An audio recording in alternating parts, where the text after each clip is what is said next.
Hi friends, I'm Tim Whitehead. Welcome to this week's Mission Compass, your guide to the Great Commission. Yes, we want to point you into serving God somewhere, somehow, some way.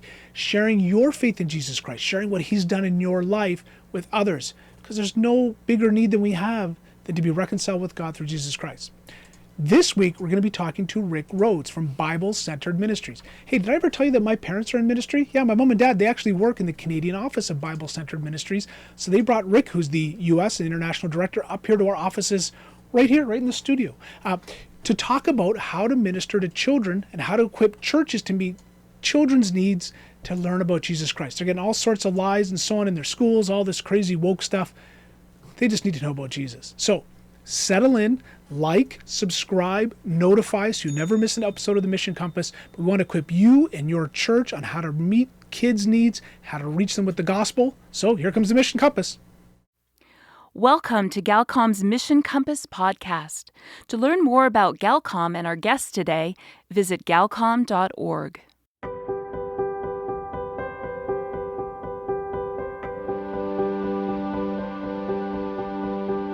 As we're standing there under this large mango tree, I'm just watching these teenagers having had planted a church. They said, well, we call it a preaching point. And I said, I think you planted a church up here is what you've done.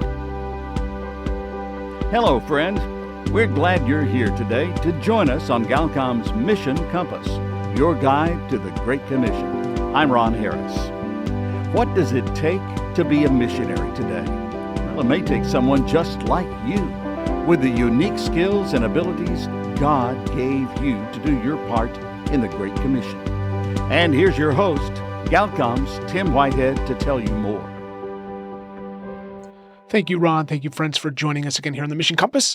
As Ron said, we are your guide to the Great Commission. We want you to get involved. And we got a great conversation coming up with Rick Rhoads of BCM International, some opportunities to get involved in children's ministry. But here at Galcom, the producers of the Mission Compass, we are back full swing doing mission trips. And in a couple of weeks, we're heading down to Peru with a team. And two of the members of that team had never heard about Galcom before until they listened to the Mission Compass and all my invitations to go on a trip. And they said, yes, we would love to have you come with us. We're going to Mexico in the fall, probably back to Peru, Ecuador in 2025. Visit our website, galcom.org. Click on Get Involved and then Mission Trips. We want you to be sharing your faith, your love of Christ with others. Get involved in the Great Commission. More opportunities to do that coming up in the program. But first, Bonnie Sala with today's Reset Devotional. Have you ever felt that sinking feeling in the pit of your stomach as you received a terrifying medical diagnosis? I'm Bonnie Sala with Reset. Philip Yancey, a successful author, was so active that his doctors initially failed to diagnose his Parkinson's disease. It was horrifying for Philip to daily discover all the things his fit and capable body suddenly couldn't do anymore. When he tried to turn while skiing, he crashed into a tree. While attempting to catch a ball, he ended up in the emergency room after landing on his face. It was shocking and humiliating. Suddenly, Philip felt far less in control. Philip described the vulnerability of these changes, sharing, "A measure of shame seems to accompany disability. There is an innate shame in inconveniencing others for something that is neither your fault nor your desire, and a shame in having well-meaning friends overreact. Some may treat you like a fragile antique or complete your sentences when you pause a second to think of a word. How do you handle feeling powerless and vulnerable?" The writer of the Psalms of the Bible said this in Psalm 71, "O Lord, I have come to you for protection. Don't let me be disgraced." He goes on to say, "And now in my old age, don't set me aside. Don't abandon me when my strength is failing." The challenge for each of us is learning to bring our unique weaknesses and limitations to God, believing that He will meet us in those places of need. Is there an area of powerlessness or vulnerability in your life that's causing you pain? You can ask God for the help you need most right now. I'm Bonnie Sala with Reset. To read, share, or hear this again, or to find more resources like this, visit guidelines.org. You may be listening to us on your computer, but you can also find us on your smartphone using Spotify, iTunes, or other streaming platforms. Just go to galcom.org and choose your favorite. Make sure to subscribe, follow, and share our podcast. Well, friend, every couple weeks here on the Mission Compass, our communications team lead at Galcom, Faye Whatford, joins us to give us some information and background on an unreached people group, a people group that need to know about Jesus Christ so we can be praying and get active in reaching them. So, Faye, welcome back to the studio. Who do you have for us this week? Well, Tim, this is a people group that I know you are very familiar with. Okay. It is the Banjara people of India. So could you explain a little bit about Galcom's legacy with this people? Sure. So there's three kind of founders of Galcom. One here in Canada, Alan McGurl, one down in Tampa, Florida, Harold Kent, and one from Israel, Ken Crowell. The one in Tampa, Harold Kent, helped with the funding and all kind of the silent partner of Galcom. But he helped all sorts of ministries. Wonderful, generous couple, Harold and Joanne. And I don't know all the background. I have to kind of get the Waves of Hope book out maybe on the history of Galcom. But he and his wife got introduced to the Banjara people, an unreached people group, that needed to know about Christ. So they started traveling to India almost every year, 10, 15 years in a row, holding these big conferences, like a Billy Graham crusade type of thing, called Jothras. And so there's a legacy there of Galcom sort of working in India through this founding couple. And thousands of people came to Christ. People were healed. It's really funny. If you go to this particular community now, you'll find a whole bunch of kids named Harold and Joanne. And they're Banjara, but because they prayed for barren women and things. So wonderful, relationship with the Banjara there. Interesting. Yeah, but these still are unreached after all of that. Yeah, there's still a lot more work to be done, I'm sure. So this Banjara group, what we call the Banjara, they're actually known by 53 different names. I didn't know that. Yeah, because they're scattered all over India. So they primarily speak either Lambadi or Banjara. And as of 2008, the Banjara people, they've been listed as what's called a scheduled tribe, an other backward class, or a scheduled caste. So in modern terms, in the terms we would use, these groups are sometimes referred to as Dalit. And that word means broken or dispersed. They are the untouchables is another term we once used. And they are the lowest caste level in India. Pretty much abject poverty then. That's right, yeah. Tell us more about what they're like. Sure. So I was fascinated to learn that the Banjara are known as the root Romani of the earth, and they're the largest nomadic group in India. So the Romani that we see over in Europe stemmed originally from this group. The Romani began traveling from India to different regions of Europe hundreds of years ago, and the differing dialects evolved from each region that the group was settled in. And the Banjara's name is derived from the term Banji, meaning peddler's pack. So that's how they're known as nomadic people. Yeah, so the Romani or the Roma, for our friends listening, are often called gypsies. And so the gypsies, the Roma of Romania, Bulgaria, all of the Eastern European countries, they trace themselves back to India. That's right. Yeah, and some people consider them descended from Jews who were exiled to Egypt. And then they came to India from Egypt and Persia.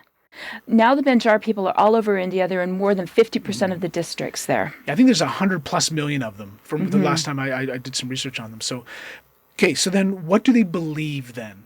The Banjara in India are Hindu. Some of them have combined Hindu practices with their own animistic beliefs, and mixed with these religious beliefs are many taboos. So strange things, like one taboo is that a woman's hair must not be combed or let down in the presence of men. Another is that a woman should not pass in front of a man who is sitting, but rather behind him. And even though the Banjara are unreserved in speech, many of them have very high moral standards. For example, chastity is very important among women. And in the past, some girls who were involved in prostitution were buried alive. Oh. Unmarried girls, they're still discouraged from going into the cities, and they usually wear veils over their hands and their feet when they're sitting with strangers. They're very poor, so they just eat what they've grown in their gardens, and they have their own, cattle for dairy products. Some of them live in grass huts, and they usually have more than one occupation just to make enough money to survive. A side hustle. Yes, they do.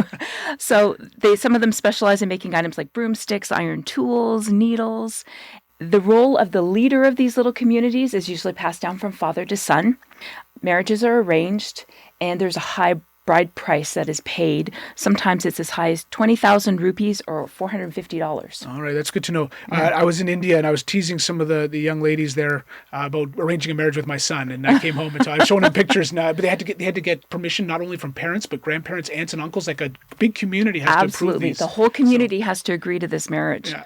But they are like the Romani we know in the fact that they love music, they play folk instruments, they dance. They're acrobats, magicians, tricksters, storytellers, and fortune tellers. Just like the Roma. Yes. We need, okay. Makes me think of our traditional perception of the Romani people. Yeah. Okay, so we've talked about what they believe, what their lives are like, and we often talk about felt need and real need. Everyone's real need is a relationship with Jesus Christ, but often, as the book of James says, it's no help to anybody when they come to your door, say, be blessed, if you haven't met the felt need, the hunger, and so on. So how do we help these people? Well, because so many Banjara live in poverty, usually the only clothes a Romani owns are the ones on his back. An unsanitary lifestyle that's created many physical needs among them. Most children don't attend school because their families are always on the move. It's very difficult. And the Banjara do not have a written language. So depending on whatever state of India they are in, if they read, it's got to be in the state's script. Right. Tim, their needs seem endless. I literally don't know what to say is the most important thing. Maybe you can ask God to provide creative ways to evangelize the Banjara. And I got to say, we mentioned Harold and Joanne at the beginning. Mm-hmm. They actually did help start a school in a Banjara community, and they did water wells, and they've done some farming things. Harold and Joanne had a nursery in Florida, plants and orange groves and so on. So they brought some of that information. So there is place for people with practical skills that are listening to engage. We could probably get them in touch with the ministry working over there that can help them with gardening, with farming on a larger scale. So it's not just scratching a living off the bare earth, but doing something a little bit larger. So why don't we pray for them now?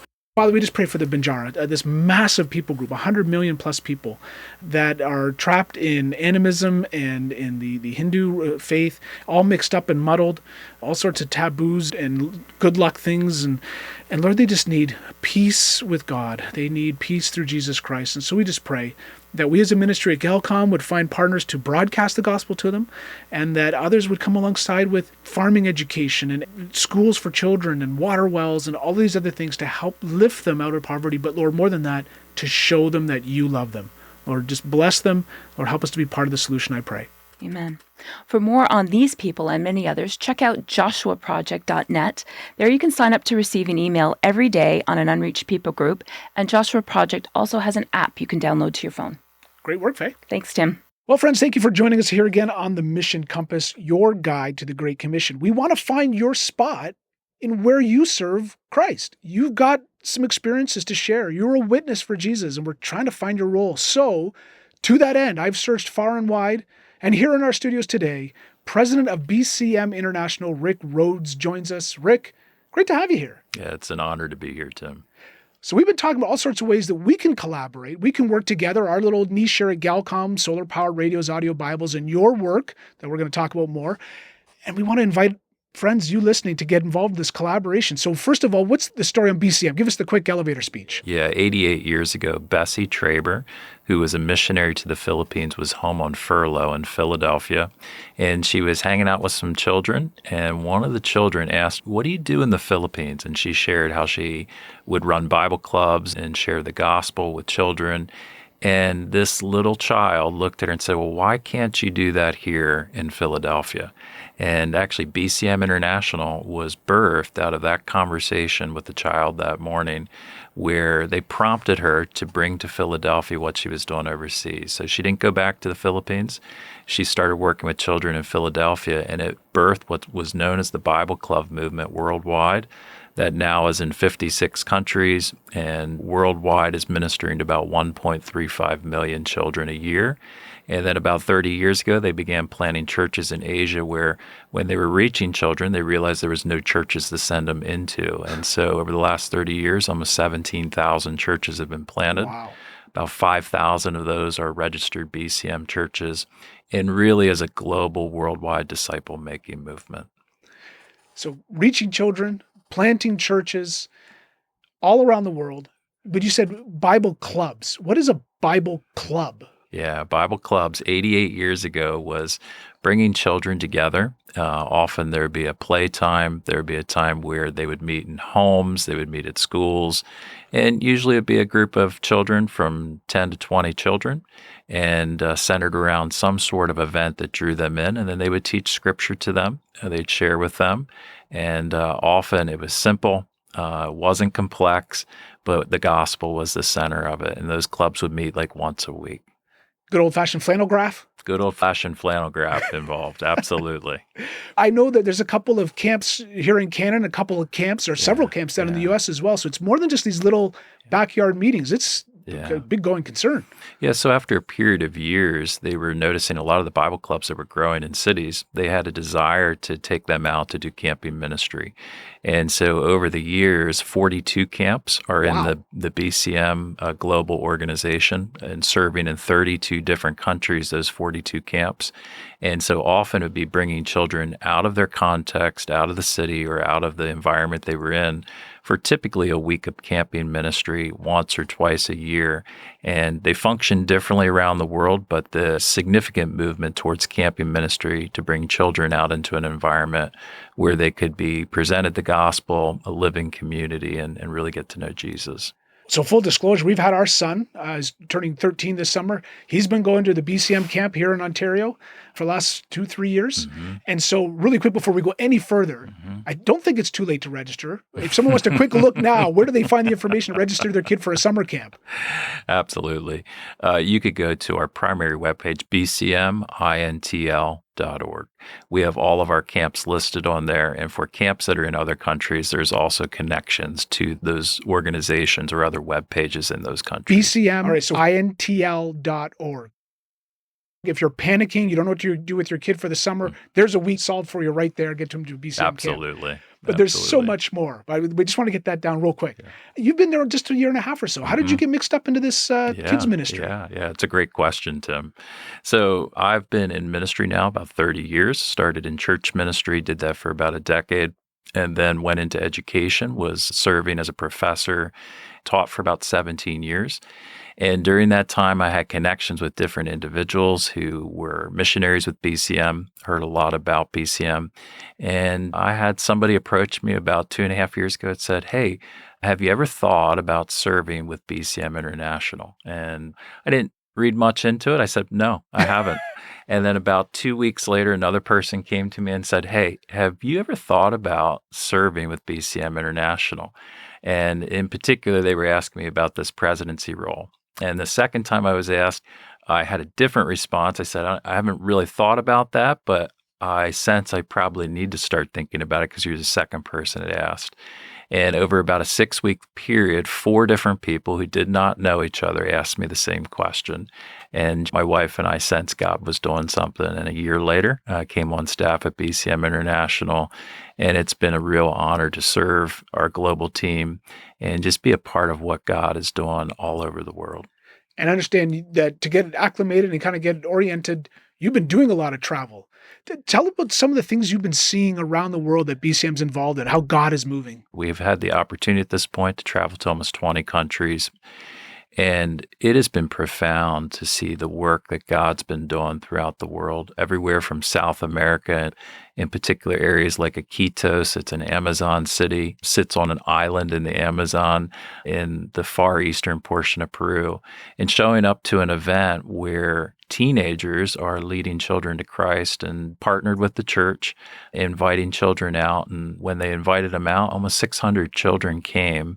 And watching almost 400 of those 600 come to Christ that day. Wow. And then churches following up with them. But the group of teenagers that were leading that day, there was 25 of them. They ranged in age from 12 to 17, and they were our volunteer missionaries for the day. So Peruvians reaching Peruvians, teenagers reaching children, teenagers reaching other teenagers. It's been profound. You said 12-year-olds are teaching, sharing, evangelizing? Yeah. Some of the significant things I've been seeing around the world, one of the things that really has emerged for me is seeing teenagers around the world who've come to Christ at an early age, are passionate about the gospel, passionate about Jesus, and really stepping into roles of ministry. So last year in the country of Sri Lanka, we went to a church to speak. The pastor said, we'd love for you to meet our discipleship Christian ed team afterwards. And in a church that's, maybe 60 feet by 60 feet, a couple hundred people piled in there for the service. And afterwards, we go up and there's this group of 7 teenagers. They are the ministry leaders of the church, and they're making disciples who are making disciples. They asked us if we wanted to come see a new ministry they started, and said it's going to take a little hike. It's about 2 kilometers up a mountain tomorrow. Would you be willing to come? And I and the team that was with me said we'd love to come. And so the next day we took a hike up a mountain. We get to the top of the mountain after we've passed the Hindu temple and all of these things along the way.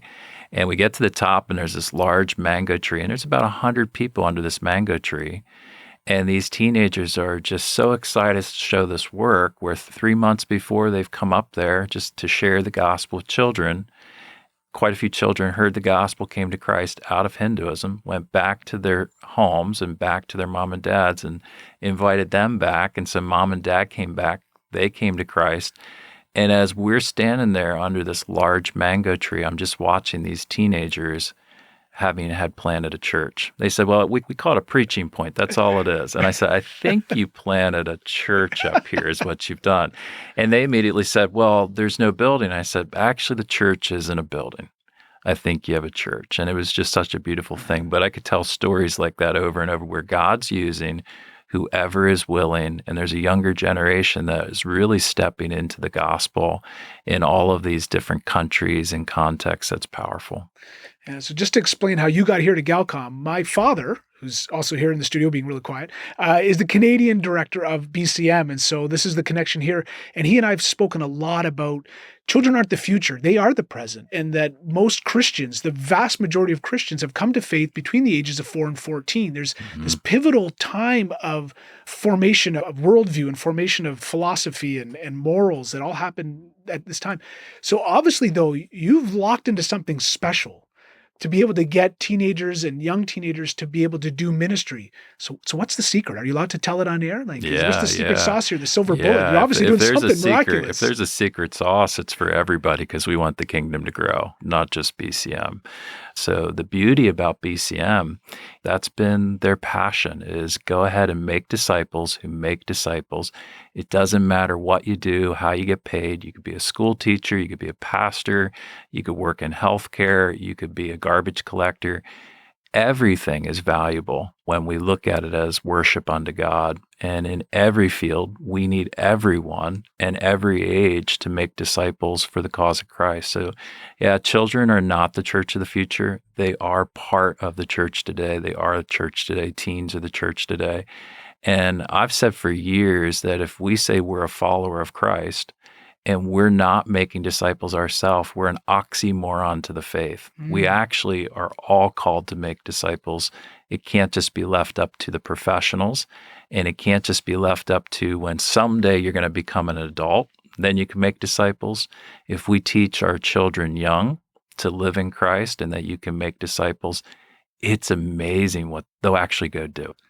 So the gauntlet has been thrown down. Friends listening, we're all called to make disciples. If you're not, you're an oxymoron. That's pretty that's pretty tough. But okay, so now you do have resources to help those of us that are kind of sitting in the pew going, I can't, that's beyond me. I'm not qualified. What kind of resources does BCM have to offer our listeners to say, okay, yes, you're called to make disciples. Let us give you some help. Sure. BCM offers a significant amount of training. One of the trainings that we offer is the ISMT training, in step with the master teacher. And this training is currently in 88 countries in 32 different languages. And it's a significant teaching discipleship material where we train individuals to reach others, and particularly to reach others within children's ministry. It's a global phenomenon right now. It's one that we say we want it to become a movement. It doesn't need to stay with BCM. We want it to have, in a sense, no walls, go across all boundaries. And it's moving into new countries all the time as we speak. But it's a significant training piece that if they go to our main webpage at bcmintl.org, they can connect to that piece.